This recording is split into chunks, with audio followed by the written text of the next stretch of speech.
tonight. The Hillside Trust is a nonprofit organization dedicated to the thoughtful use and preservation of our area hillsides. We were formed in 1976 with a three-part mission of advocacy, land conservation, and research and education. I've served the Hillside Trust now for over 35 years, the last 25 years as its executive director. I participated in scores of hillside development reviews in this region, and as Rebecca alluded to, I do not get paid for my testimony. Instead, I speak for the hillsides and for the homeowners who live on them.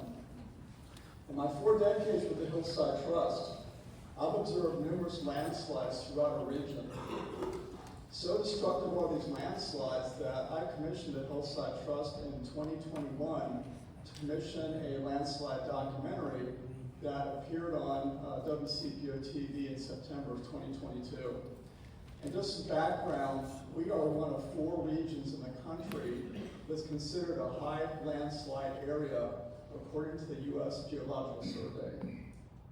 The purpose of the landslide documentary was I wanted the public to really fully understand the landslide phenomenon that's endemic to this region. Annually, our region has to pay millions of dollars to damage to public infrastructure, excluding damage to private property, that's far more difficult to quantify, yet no less devastating. This is also made all the more significant when you consider that not one insurance company in this region will offer a landslide rider to a hillside or any property owner in this region, not one. The last company that did this was Murphy Insurance. They paid out $1 million policy in 2019, and after that, no other insurance companies offering insurance for property owners. What that means is if you have a landslide, it's your responsibility to fix it. And I've known a documented case where homeowners have had to walk away from their homes as a complete loss because of these landslides. And I want to play a little video clip from our landslide documentary that points this out. Some people said it was going to cost more than our home was even worth to fix. And so then we didn't know what to do. And what are you going to do? I guess we're going to try to get it fixed.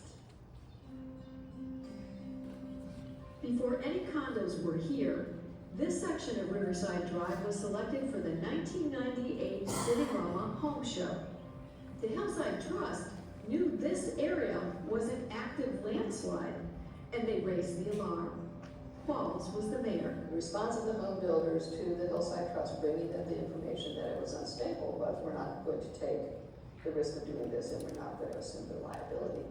City-Roma was canceled, but Hillside Trust wanted more city action, requesting the geotechnical report be summarized in plain language and made a permanent part of the property records to ensure home buyers in future years will be informed of the possible risk.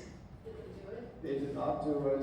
A few months later, 2 developers chose this same location to build high-end condos. When I saw this house and walked up here and looked out this deck the first time, I knew, well, if I can get this house, I'm going to get this house. When I bought my house, I did not know that it was an active landslide area. 15 years after buying, Terry Joyner and her neighbors started noticing damage. In my house, the downspout no longer matched up to the drain. And that actually gave us a good indication of how much the house had moved. Joyner spent $20,000 to repair her condo on the left. It's okay now. I had to get a new driveway, new plumbing, a new deck. Her neighbor on the right spent more than $100,000. His condo is unlivable. We're walking away from it. I'm walking away from the house. He has foundation cracks, black mold, Nothing's square anymore, so it won't close, won't open and close properly. and bulging walls. But here you can see where I cut the studs to try and relieve the pressure off of the floor joist. In 2017, neighbors lobbied City Hall for help. The city is building a 1,200-foot-long retaining wall, shown here by the red line, 20 feet below railroad tracks that run through the neighborhood. The city spent $20 million building 3 separate retaining walls on Riverside Drive to protect city-owned water and sewer lines and these homes. Unfortunately, unfortunately, it's too late to save this house. The damage to the house is so extensive that it's not economical to fix the house anymore. So this is a very real problem. The next one I'll show you is actually from Ludlow, Kentucky last year. Hillside Trust testified in Ludlow, Kentucky in 2021 when Fisher Homes wanted to develop a hillside above that town. We encouraged the city to really do their due diligence and to really consider if they want to have that hillside developed to the degree that Fisher Homes is proposing.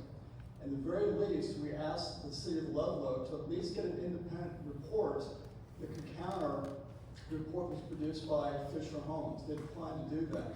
In October of 2023, they went ahead, Fisher Homes that is, began to clear cut the hillside right before the beginning of the landslide season. In early 2024, we had rains, and we had at least 4 or 5 landslides I'm aware of from phone calls that I got at the Hillside Trust. Ginger Roberto has lived in Ludlow for 14 years. She knows every spring there are going to be strong storms with heavy rains. And there's always been runoff from that hill. But it always had trees before and vegetation and all that. And it has backed up under the train trestle where the drain is. But she says Tuesday was different. She took this video of the runoff from the Fisher Homes City View development across the street. This time it backed up a good 50, 60 feet further up the road, and it's never actually been in front of my property before. Roberto says the difference was the mud and debris rushing off the hillside. It wasn't the water. We've seen it before come down, of course, every year. But absolutely that debris left everything left, and it was just, I've never seen it come down so fast and back up so far here before. She says it took city workers 2 hours to clear the drain. They had a bobcat out here, and the fire department was hosing down the road trying to get all the debris out. It's still kind of a mess under the trestle. Meanwhile, further up Highland Avenue, Councilmember Abigail Miller says she had runoff issues in her family's home as well. She took these pictures with her drone. It was a giant runoff. And not just rainwater, clear rainwater, but actually muddy water that clearly had just run off the mountain behind my house. So if you can go back to the picture you saw with the land use plan, you're looking at a one-dimensional plan showing green where they're going to have remaining trees. I submit it's going to be really hard to keep the vast majority of the trees they're saying that they're going to retain on that hillside. When you do this kind of engineering work with this degree of earthworks, it's going to be nearly impossible not to damage trees in that quote-unquote protected area. This current hillside right now is heavily wooded. It's helping to slow stormwater runoff and also stabilize a steep slope that's known to have hillside instability. And this is really critical considering the number of 100-year storms that hit our region between 2010 and 2021. The city of Cincinnati, NASA, and groundworks of our River Valley studied this phenomenon in a report called Climate Change, and they found that there were 9 100-year storms within that 11-year period. This is now our new norm within this region, these 100-year storms. This wooded hillside is also a critical buffer zone for St. Anne's on the south side of that roadway. I want to show you from a rainstorm they had. This is what the wooded hillside would look like. That's with the trees on the property. I want to argue that it's impossible to fully replicate what nature is currently doing on this site already in terms of slowing stormwater runoff and maintaining slope stability. I read through the geotechnical report, and there are multiple references to the difficulty of engineering this site, and to the degree, more importantly, the due diligence required to engineer this site properly. This is going to be a massive undertaking requiring not weeks, but months to fulfill before the first home is built on it. The geotech report listed 3 primary concerns in developing the site, including 1, polyplastic clays, 2, slope stability and construction issues, and 3, differential load-bearing conditions. It also says in the report, if a problem occurs, CSI should be notified immediately to address the situation. So it's that important that CSI has to really be very supervisory on this to ensure that due diligence is being done. I commend CSI for the thoroughness of their report.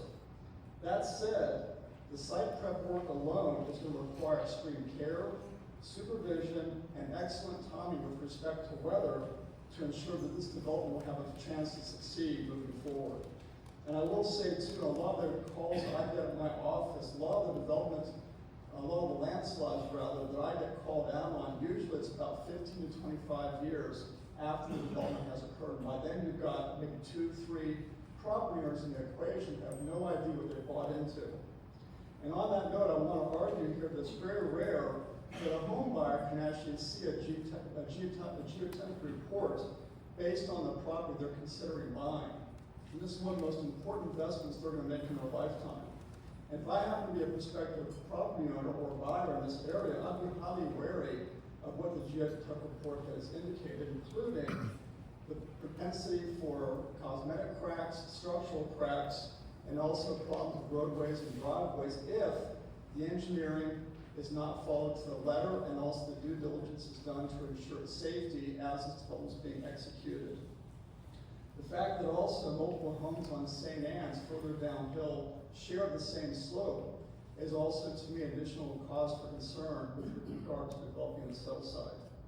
I would submit this development's too large to build on, and I think the fact that the argument's been made the developer is scaling the development back is really for economic reasons. It's going to be too expensive to put more than the homes that he's already proposing to put on his hillside.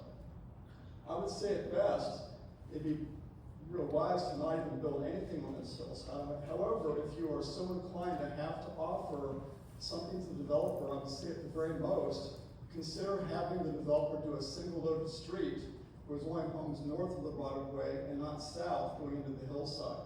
And I want to show a photo of what that might look like. Here it is here. You can see if they did a single loaded street, they could save a lot more of the hillside from earthworks and also retain a lot more trees in the process too. And that concludes my testimony. Thank you.